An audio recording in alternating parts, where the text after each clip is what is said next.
the creep stereotype that I know that a lot of guys are feeling is like, I don't get any attention from women. I feel like I'm invisible to women. They don't look at me. They only look at me in disgust, like I shouldn't have been born because I'm ugly and I'm not here to reproduce.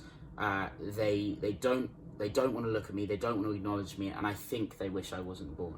So that's how guys feel like a creep. They feel like there is, like they're invisible. They're completely invisible to women. They can't get attention. How would you deal with that feeling? It's not about actions like hiding in bushes. It's more about a sense that you have zero value to women, and women just look at you just like a piece of dirt on the end of their shoe. Yeah, so I would break that down and address each of those issues individually, because actually that was a lot of things all rolled into one. And one thing that can stop people progressing is when something seems so overwhelming that you actually can't really get hold of it. So let's pick it apart. So actually in there, one part of it was ugly.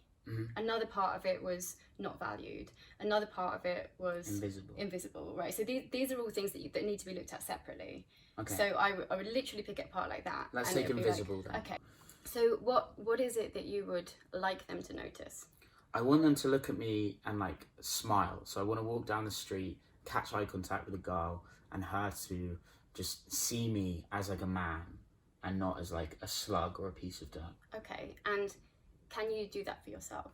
Can I see myself? Can you look in the mirror and smile at yourself and see you as, what did you say you want to be seen as? Like a man, like a man in the world. Can you look in the mirror and smile and see yourself as a man and not a piece of dirt?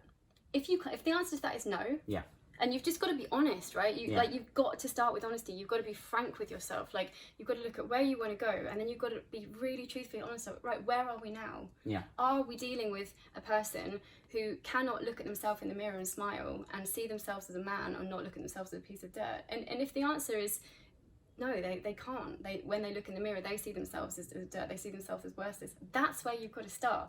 Right, because you can't expect other people to look at you and think you're amazing if you look at yourself and think you're a piece of crap. Yeah. You can't. I guess the balance is like the internal and the external validation, because we both agree internal validation is the most important. But if I'm internally validating myself by saying I am successful, I am amazing, but then on the outside, I realize that I'm telling myself this, but the external world isn't giving me that feedback, right? I don't have the ideal house I would want. Women aren't paying me any attention. So how do I look at myself in the mirror? How do I look at myself in the mirror and say, like, sounds very cheesy, but I love you? One of the important things is what you said. I'm telling myself this. I'm telling myself this. It's not something that you know yet. Telling yourself is not the same as recognizing something in yourself, right? So,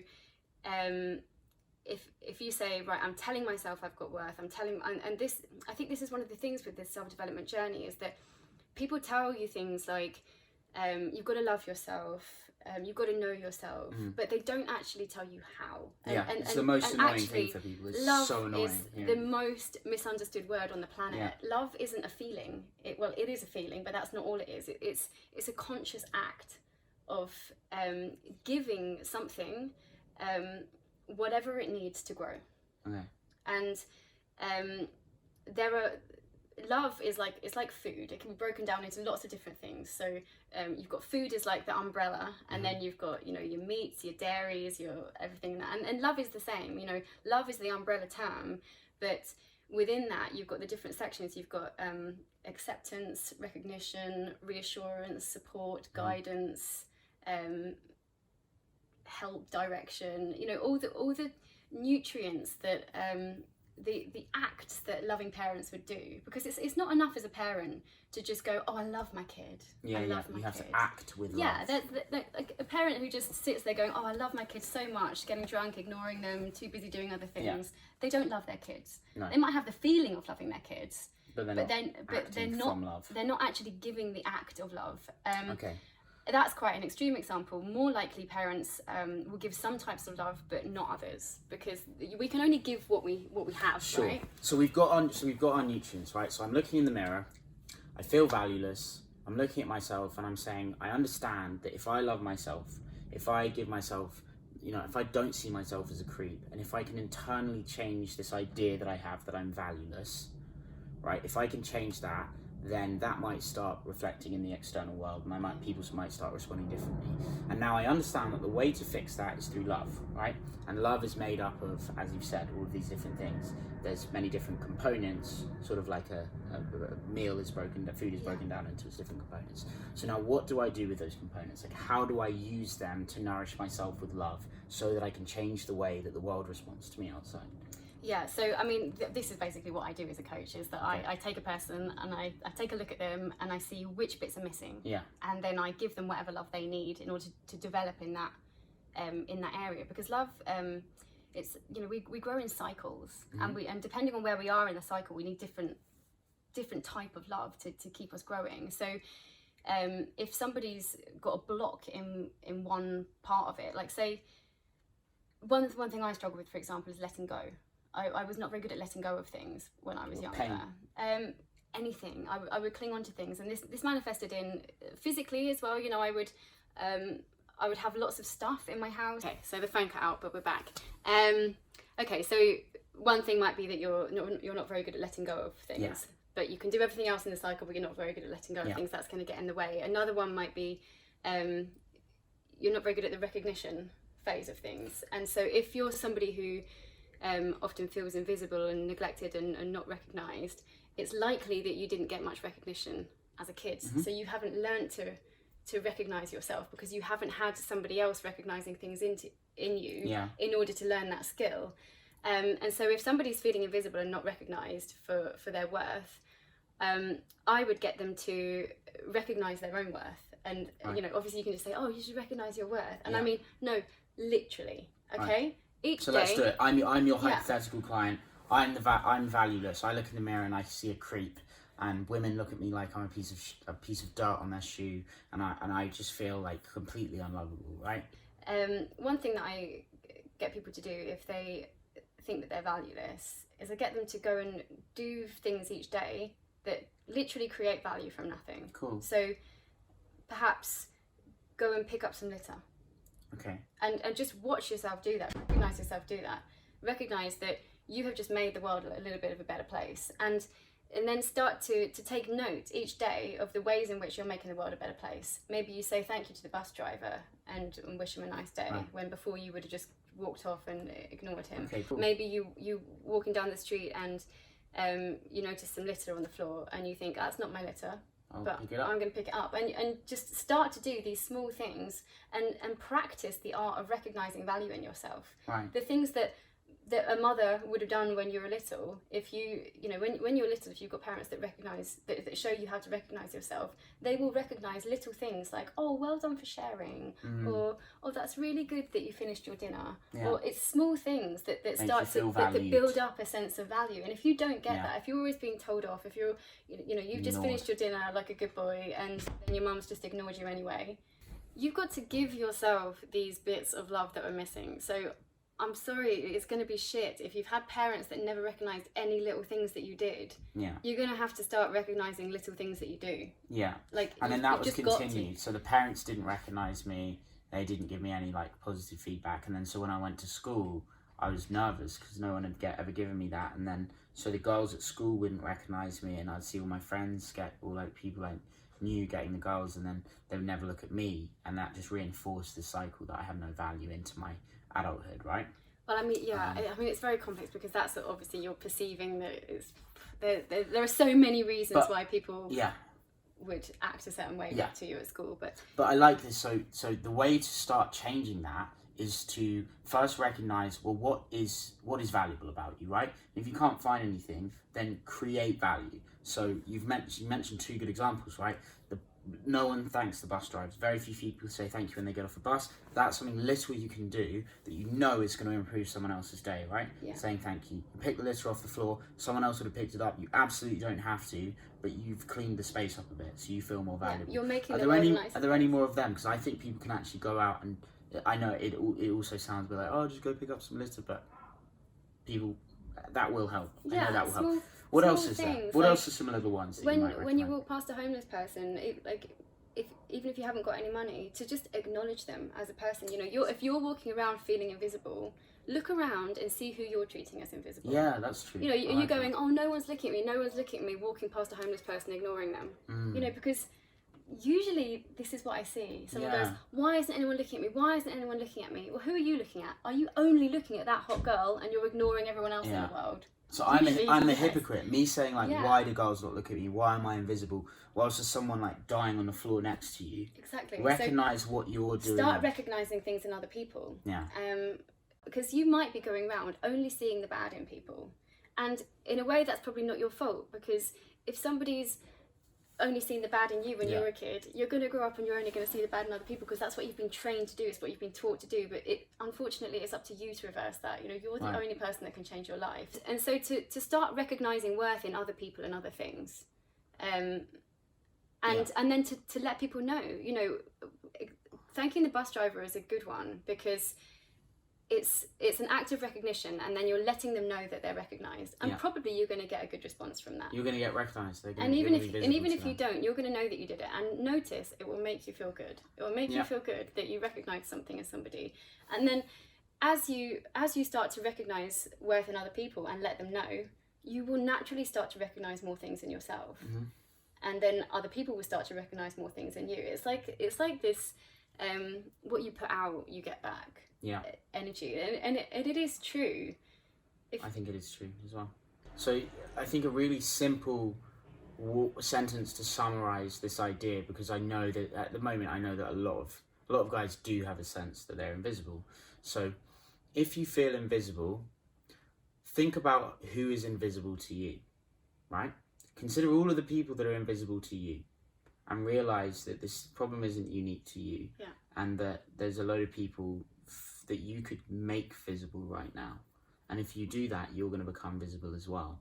Yeah, you know, it's like Gandhi said, be the change that you want to be in the world. If you think that people should recognise people more, make sure you're doing that. Make sure you're putting that energy out there of recognising the good things that people are doing and the value in things. And another one, you know, I like to notice things that they have done. You know, when it's like not a specific person, but walking down the street and going, oh, that's nice that someone's thought to put that sign there to warn people so that they don't trip over on that pavement. Or I was in the park yesterday and I noticed someone had planted some new trees. So somebody's gone put some work in to plant some new trees so that my local park is going to be nicer than it was before. And these little things that people are doing to make your life nicer. Lots of people, lots of unseen stuff, lots of invisible stuff going on all the time. Are you acknowledging it? Are you acknowledging that someone, you know, resurfaced the street outside your house? Are you acknowledging that somebody emptied your bin this morning? I like it. I think, I mean, so I'm interested, anyone that's watching this that is one of the quote unquote invisible men, because I know there are a lot of people feeling like that. Do you think that's something, answer this in the comment section below, or drop us an email. Do you think that's something that might work in terms of you feeling invisible, to recognise all of the people in your life that are invisible and to make them more visible? Why don't you go out and try that and see what comes back to you? See if it makes you feel more visible. See if you become visible to them. See if it alleviates your feeling of being the only person that women find creepy or disgusting, and see if that starts to create a sense of love for yourself and for what's going on around you. Is there anything else on that? Or? Yeah, I think the thing is that, I mean, if I had a client who came to me with this, that, you know, it's quite deep work that you do with them. So it is quite difficult to just, you know, make a quick video explaining, oh, do this and it will change, because it's not a quick fix. The self-development journey is not a quick fix. No. It's a long journey for most people that is a gradual improvement of making your life better and looking at the blocks. You know, you might find that this isn't going to be helpful for you because you can't even get to the point where you can recognize people because you're too angry.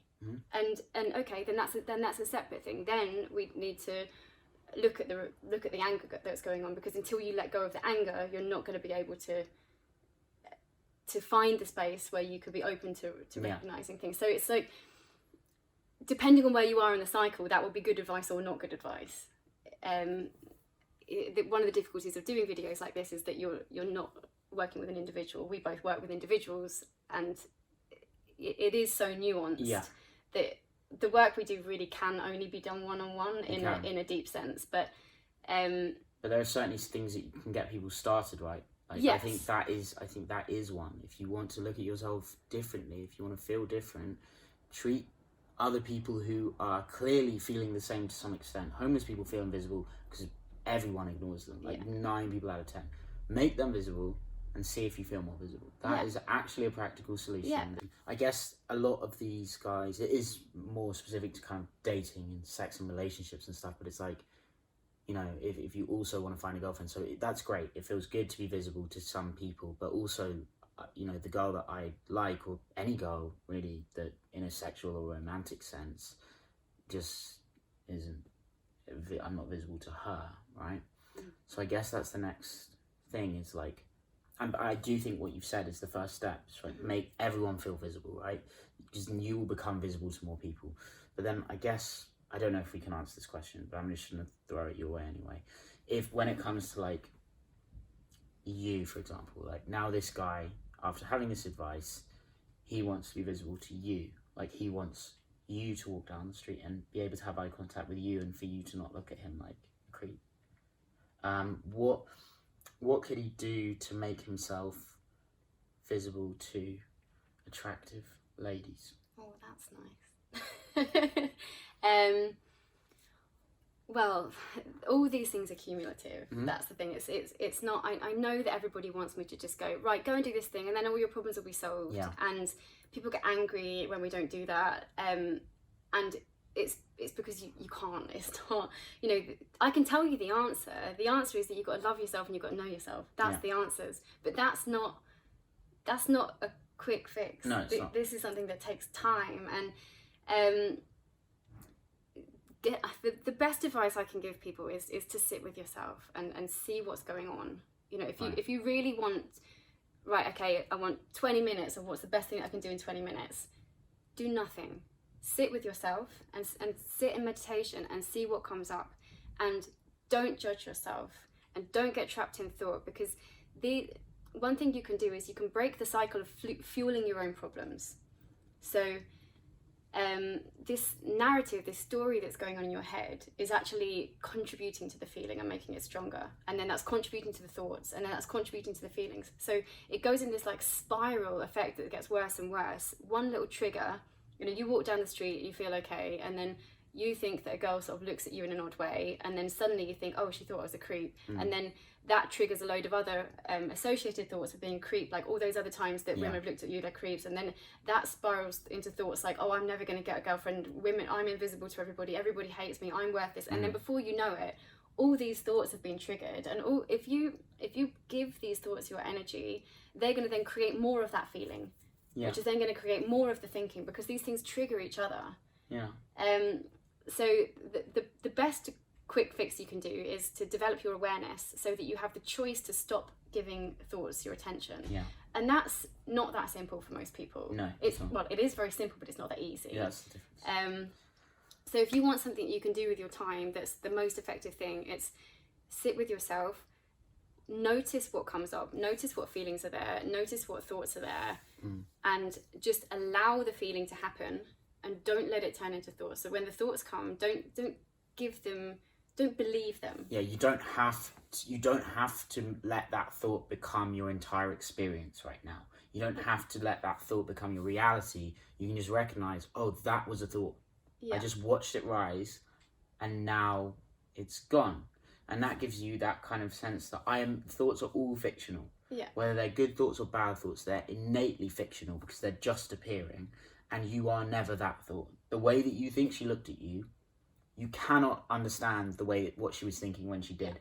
Your version is different to hers. She might have been like, oh, he's got a bogey in his nose, gross. And you might be like, she thinks I'm the biggest weirdo of all time. It's like, no, it's not. They're not corresponding, your perception and her perception. Yeah, so I've had someone say something to me before about like, oh yeah, I saw you earlier, you looked at me and you thought such and such. Yeah. And I was like, no, actually, I thought you were my friend. I did a double take, because I was like, oh no, it's not. And then and then he came over to me later and said, "Oh, I saw you earlier. You looked at me and obviously thought such and such." And I was like, was it positive or negative? No, it was something negative. Like, or he was like, "Oh, you thought about coming over, and then you decided, oh no, he's not my type," or something like that. I was like, "No, I literally I was about to come over because I thought you were my friend, and then I realised you weren't." Yeah.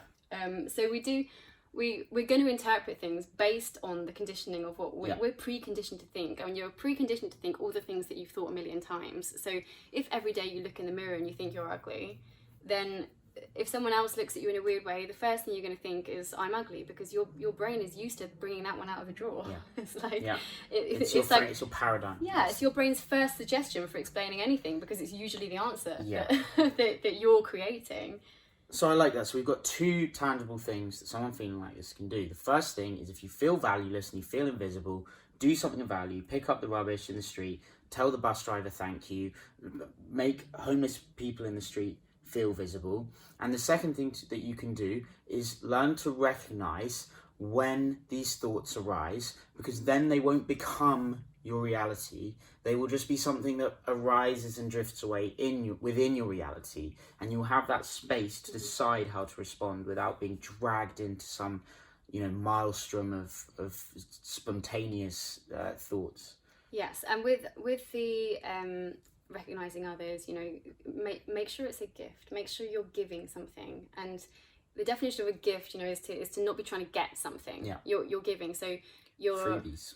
You're thanking the bus driver. You're not thanking the bus driver to get him to go, "Oh, well, thank you for saying thank you." Or you're not trying to get anything back. You're trying to give, because that's what you want, right? Mm-hmm. That's what you want from other people. You want them to give them to give you their attention. Yeah. So you start giving your attention without needing anything back. And just notice what happens. You know what? Don't even expect anything. Just for the next week, 2 weeks, just each day try and do 3 things of value. Thank a bus driver, acknowledge a homeless person and wish them a nice day, pick up some litter, notice that somebody's cleaned the street outside your house, these kind of things. And just see if at the end of that 2 weeks or the end of the week you feel better. Or in some way, or just notice what effect it's had, or has it made you more angry, or has it, just start noticing what's going on in yourself, start recognizing what's going on in yourself, and not judging it as well. So if you sit and all that happens is you just start to feel really angry about stuff, make that not be a problem. Let your recognition of yourself not be conditional. Yeah. So if you sit there and there's loads of anger going on, then you sit there and there's loads of anger going on, and you just observe that. You observe, right, today there's just lots and lots of anger going on. Okay, well, where is it in the body? What does it feel like? Does it have a colour? Does it have a texture? Not judging it as something that shouldn't be there, because that's not loving recognition. Yeah. Allowing yourself. Emotion is always a physical experience, and when you can recognise the physical experience, the psychological suffering detaches itself from the physical suffering, and you can just observe that physical sensation as opposed to being in a state of suffering. Yeah, because there's even with pain, there's a difference between pain and suffering. Pain isn't always suffering. Yeah.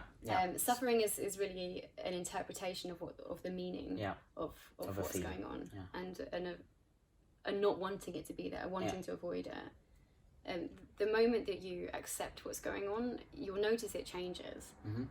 The whole energy of it changes when you can get into that state of acceptance and surrender, and that is an act of love. Acceptance is love.